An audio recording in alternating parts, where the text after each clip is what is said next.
Ali Imran merupakan salah satu dari nama surat di Al-Quran yang menjadi surat ketiga setelah surat Al-Baqarah dan memiliki 200 ayat di dalamnya. Membaca surat Ali Imran ini memiliki banyak keutamaan, salah satunya adalah mendapatkan syafaat di hari akhir nanti.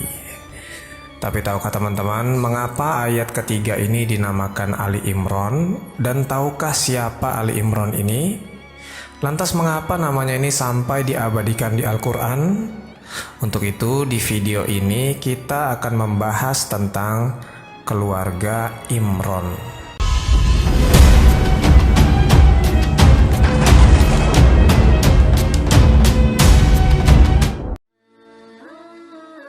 Bismillahirrahmanirrahim. Assalamualaikum warahmatullahi wabarakatuh. Sobat Jazirah Ilmu yang dimuliakan Allah, semoga kita selalu dalam keadaan sehat walafiat. Amin ya Rabbal Alamin. Ali Imran ini jika diterjemahkan, Al atau Ali itu artinya keluarga atau pengikut. Singkatan dari Al seperti Al-Sunnah artinya pengikut sunnah. Dan Al juga bermakna keluarga, disingkat menjadi Al. Terus jika keduanya digabungkan memiliki arti Ali Imran atau keluarganya Imran. Maka siapakah Imran ini? Ada dua perbedaan pendapat dari para ulama mengenai siapakah keluarga Imran ini. Pendapat pertama mengatakan keluarga Imran ini adalah keluarganya Nabi Musa alaihissalam karena Musa bin Imran. Imran ini bapaknya dari Nabi Musa alaihissalam. Sementara pendapat yang kedua mengatakan bahwasanya yang dimaksud dengan Ali Imran ini adalah bapaknya Maryam, Isa ibnu Maryam binti Imran, kakeknya Nabi Isa alaihissalam atau bapaknya Maryam. Wallahu alam bisawab. Pendapat yang lebih kuat adalah pendapat yang kedua, bahwasanya yang dimaksud dengan Ali Imran adalah keluarga dari Nabi Isa ibnu Maryam. Karena melihat dari urutannya di Al-Quran, setelah Allah bercerita tentang keluarga Imran, kemudian Allah lanjutkan ceritanya mengenai Maryam dan Isa. Makanya sekarang kita akan bahas Ali Imran ini dengan sudut pandang keluarganya Nabi Isa. Kisah ini terdapat di dalam Al-Quran surat ketiga. Karena beberapa isi dari Al-Quran memang sebagian menceritakan tentang sejarah, dan sejarah yang diceritakan Al-Quran adalah sejarah yang paling akurat. Karena Al-Quran bersumber dari sang pemilik sejarah, Allah Subhanahu wa Ta'ala. Bahkan ada beberapa sejarah yang tidak bisa dituliskan oleh manusia, namun di Al-Quran ini ada. Bayangkan saja, siapa yang sanggup menuliskan sejarah dari penciptaan Nabi Adam kalau bukan Allah saja yang dapat menceritakannya? Teman-temanku seiman, kita mulai saja kisahnya. Imran adalah orang soleh di kalangan Bani Israel ketika itu. Namun Imran ini bukan nabi, melainkan hanya orang yang bertauhid kepada Allah. Imran memiliki seorang istri bernama Hannah. Hannah ini punya bapak bernama Fakuza. Jadi Hannah binti Fakuza sanapnya. Nah, Hannah ini punya saudara perempuan yang menjadi istri dari Nabiullah Zakaria. Nabi Zakaria ini adalah nabi yang ketika itu dikenal sebagai ahli ilmu yang berdomisili di suatu tempat ibadah dan hidupnya difokuskan untuk mengabdi kepada Allah Subhanahu wa Ta'ala. Yang waktu itu ahli ilmu ini tugasnya mengurus tempat-tempat ibadah, sehingga dari garis keturunan ini Hannah ini adalah iparnya dari Nabi Zakaria. Suatu hari ketika Hannah sedang berteduh di bawah sebuah pohon, ia melihat ada induk burung yang sedang memberi makan anaknya. Dari sinilah timbul hasrat dari Hannah ingin punya anak lagi. Lantas Hannah berdoa kepada Allah untuk diberikannya keturunan.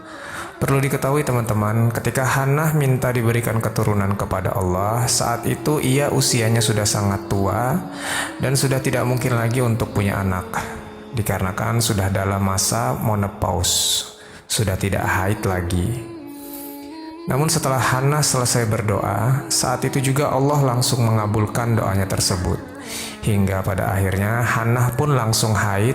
Setelah ia selesai masa haid, kemudian suaminya menggaulinya dan hamillah si Hannah ini.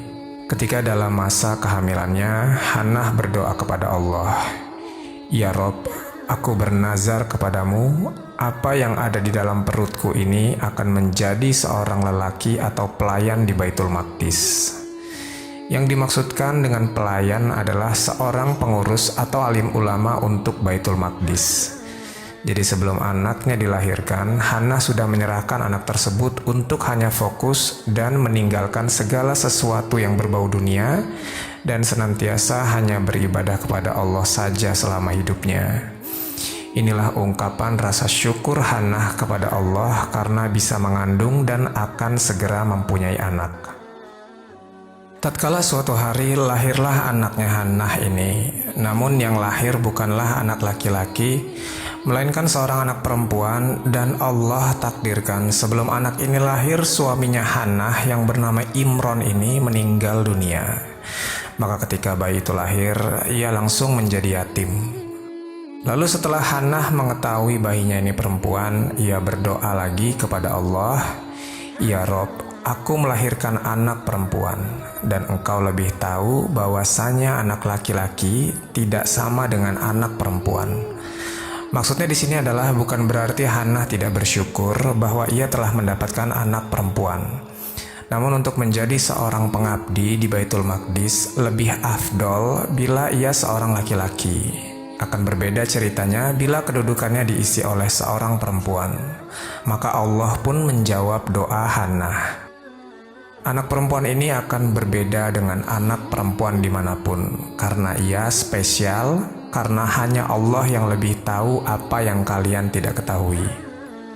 Lalu Hannah berdoa lagi kepada Allah, "Aku menamakan anak ini dengan nama Maryam, dan aku meminta kepadamu ya Rob, untuk melindungi putriku ini dan anak dari putriku ini dari godaan syaitan yang terkutuk." Sebab doa inilah makanya Maryam ini ketika dilahirkan tidak menangis. Begitu juga dengan anaknya Maryam ini. Mereka berdua akan selalu dilindungi Allah dari godaan syaitan di sepanjang hidupnya. Seperti yang kita ketahui, bahwa bila ada bayi yang lahir, pastilah akan menangis. Dan disebutkan di sini bahwa penyebab bayi menangis ketika lahir adalah gangguan syaitan. Tapi ini tidak terjadi pada Maryam dan anaknya Maryam, yaitu Isa alaihissalam. Keduanya tidak menangis ketika dilahirkan, bahkan anaknya Maryam yaitu Isa alaihissalam selalu diselamatkan dan dilindungi oleh Allah di hidupnya. Ketika lahir tidak diganggu syaitan, ketika akan disalib ia diselamatkan Allah hingga digantikan oleh orang lain. Dan ketika ia diturunkan lagi ke bumi, Isa alaihissalam dibangkitkan dalam keadaan yang sangat baik dengan tujuan yang mulia. Sobat Jazirah Ilmu yang dimuliakan Allah, ketika Maryam lahir disebutkan bahwa ayahnya telah meninggal dunia. Dan ketika itu orang-orang alim di Baitul Maqdis pada berebut untuk merawat Maryam karena mereka ini sangat menghormati Imron. Menurut mereka Imron adalah orang yang paling soleh dan ulama besar di kala itu. Makanya menjadi suatu kehormatan besar bagi mereka jika bisa merawat putri dari Imron ini. Di antara orang yang berebutan untuk merawat Maryam, salah satunya adalah Nabiullah Zakaria. Yang diriwayatkan disebutkan bahwa Nabi Zakaria adalah paman dari Maryam. Nah, karena ketika itu orang-orang pada berebut, maka diadakanlah semacam undian untuk menentukan siapa orang yang akan merawat dan menjaga Maryam. Dan Allah takdirkan nama Zakaria lah yang keluar dari hasil undian tersebut.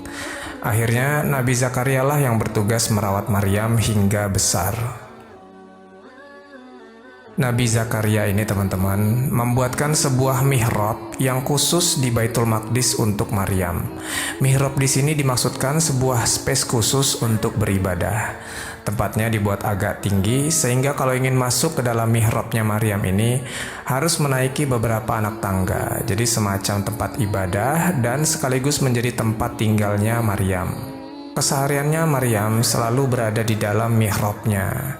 Makanya ia selalu terjaga auratnya dari siapapun yang hendak melihatnya. Maka tak satupun orang yang bisa berjumpa dengan Maryam saat itu kecuali Nabi Zakaria. Ya karena Nabi Zakaria lah yang diberikan amanah untuk merawat Maryam. Jadi setiap hari Nabi Zakaria mengantarkan makanan untuk Maryam di mihrabnya. Tapi setiap kali Nabi Zakaria ini ingin meletakkan makanan yang diantarnya itu, selalu ada makanan di wadah tempat Zakaria biasa meletakkan makanan yang akan diantarnya. Maka Nabi Zakaria pun heran karena tak ada seorang pun kecuali dia yang bisa masuk ke dalam mihrabnya Maryam. Lantas Zakaria pun bertanya kepada Maryam mengenai siapa orang yang meletakkan makanan ini selain Zakaria. Maka Maryam pun berkata bahwa Allah lah yang memberikan makanan itu. Jadi teman-temanku sekalian, ini adalah salah satu karomah yang dimiliki oleh Maryam ibunda Isa alaihissalam. Ia berdoa meminta makanan, maka akan langsung dikasih makanan, karena Allah ingin memuliakan Maryam. Nah, makanan yang ada di wadahnya Maryam ini sungguh aneh teman-temanku sekalian.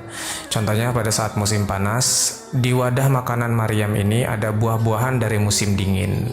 Terus ketika tidak sedang dalam masa panen pada buah-buahan tertentu, tapi di wadahnya Maryam ini malahan ada buah itu, sedangkan dicarinya saja sangat sulit, dikarenakan tidak sedang dalam masa panen. Jadi begitulah Allah menunjukkan kekuasaan dan kasih sayangnya kepada hambanya. Seiring berjalannya waktu, Maryam tumbuh menjadi dewasa. Seumur hidupnya ia habiskan untuk beribadah kepada Allah dan tidak menikah. Seluruh masyarakat di Baitul Maqdis tahu bahwa Maryam adalah wanita yang sangat soleh dan senantiasa menjaga kemaluannya. Hingga pada suatu hari, ketika Maryam sedang keluar dari kota Baitul Maqdis, hendak melakukan suatu ibadah, Allah mengirim malaikat Jibril dengan menjelma dalam bentuk laki-laki yang sangat tampan dengan maksud untuk menggoda Maryam di suatu tempat yang sangat sepi, yang bahkan bila Maryam melakukan perzinahan dengan laki-laki ini, maka tak ada seorang pun yang melihatnya. Namun karena kesolehan dan sifat takutnya kepada Allah, Maryam berkata kepada laki-laki ini, "Aku berlindung kepada Allah dari gangguanmu. Hendaknya kau bertakwa dan takutlah kepada Allah Subhanahu wa Ta'ala." Namun sesungguhnya laki-laki tampan itu adalah Jibril yang diutus oleh Allah. Malaikat Jibril pun berkata kepada Maryam, "Sesungguhnya aku adalah utusan Allah yang akan menghabarkan bahwasanya kamu sebentar lagi akan memiliki anak." Jika dipikir secara logika, bagaimana bisa ada seorang wanita yang tidak menikah dan senantiasa menjaga kesuciannya bisa punya anak? Namun apa saja bisa atas izin Allah Subhanahu wa Ta'ala. Maka akhirnya Maryam pun hamil. Tentunya ini adalah ujian yang sangat berat untuk wanita solehah yang selalu menjaga pandangan dan kesuciannya terhadap laki-laki. Bayangkan saja teman-teman, Maryam ini wanita solehah, anak dari imam besarnya Baitul Maqdis. Lama tak ada kabar, tiba-tiba muncul terus dalam keadaan hamil. Dan ia bingung bagaimana ia menjelaskan kepada orang-orang Baitul Maqdis nantinya. Karena kondisi kehamilannya ini, Maryam pun pergi menjauh dari orang-orang karena masih tak tahu harus berkata apa tentang kejadian ini. Akan banyak orang yang tidak percaya apa yang ia ceritakan mengenai kejadian sebenarnya tentang peristiwa kehamilannya. Seiring berjalannya waktu, ketika Maryam sudah hampir tiba di masa-masa melahirkan, ia merasa kelaparan dan kehausan ketika itu, dan Allah menyuruh Maryam untuk menggoyangkan sedikit batang pohon kurma yang ada di dekatnya. Diguncangkanlah pohon kurma tersebut, maka kurma-kurma yang ada di pohon mulai berjatuhan dalam jumlah banyak. Jika dilogikakan, pohon kurma ini kan besar dan punya batang yang tinggi. Orang biasa pun tidak akan sanggup untuk mengguncangkannya hingga kurma di pohon itu bisa jatuh. Apalagi seorang perempuan yang sedang hamil, tentunya berbeda tenaganya dengan orang biasa yang tidak sedang hamil. Dan maka kalau mau kurma ya harus naik ke atas pohon kurma. Tapi sekali lagi Allah ingin muliakan hambanya untuk menjaga Maryam dan anak di dalam kandungannya. Maka pada suatu hari lahirlah anak yang dikandung Maryam, berjenis kelamin laki-laki tanpa menangis karena doa dari Hannah ibunya Maryam tadi. Akhirnya Allah menyuruh Maryam datang ke kaumnya. Maka Maryam pun pulang ke Baitul Maqdis sambil menggendong anaknya. Dan Allah perintahkan, jika ada seseorang yang bertanya kepadamu tentang anak ini, maka diamlah. Jadi di sepanjang jalan pulang ke Baitul Maqdis, Maryam ini dicerca dengan orang-orang yang tak sengaja bertemu dengannya.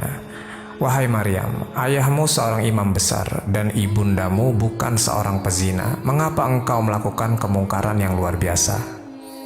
Maryam pun diam dan tidak menanggapi cercaan orang-orang itu. Ia pun terus berjalan menuju Baitul Maqdis.